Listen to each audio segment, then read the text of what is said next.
the volunteer liaison for Organizing for America in Massachusetts.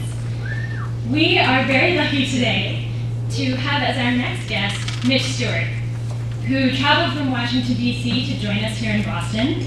Mitch is the organizing director of Organizing for America, which is a special project of the Democratic National Committee. We are so excited to have him here to talk today about the organization and about what it is working on. If you have questions at the end of Mitch's presentation, you want to look for the people with clipboards. We'll be walking around the room. And please join me in giving a warm welcome to Mitch Stewart.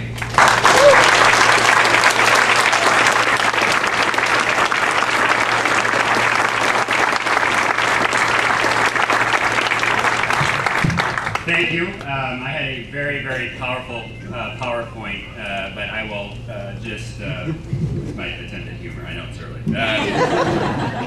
Thank you all for coming out today. I've been on this campaign for 2 years, actually 2.5 years. I was the first person in Iowa in 2007, actually 2008, and spent a year in Iowa talking to groups, obviously not this large, but talking to folks about what Barack Obama's message was. And as folks may remember, it's about hope and change. And let me just point out a couple things that happened recently that I think show that our faith in that effort proved true. Earlier this week, the president got together 6 industry leaders in healthcare, SEIU being one. They had I think the head of the American Medical Association, the Hospital Association, insurance folks, and got folks together to agree to cut healthcare spending by $2 trillion over the next 10 years. And I think the reason that happened is because we talked, and President Obama talked about changing the way that Washington works. And that is a direct effect of what you all did to get him elected. We all believe that we can change the way that Washington works. And because of your hard effort in getting him into the White House and President Obama's approach to bringing people together, we are now going to save $2 trillion over the next 10 years. And even more importantly than that, those 6 groups are running TV ads. These are the same groups, by and large, that stopped healthcare reform in 1993.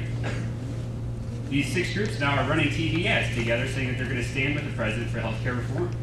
It's a truly amazing achievement for our country, and something that we can all feel extremely good about. But you know, as we talked in Iowa in the very early days, and then I was a state director in Virginia in the general election, as we talked to groups at the end of the campaign, the president liked to say, this movement is not about me, it's about you.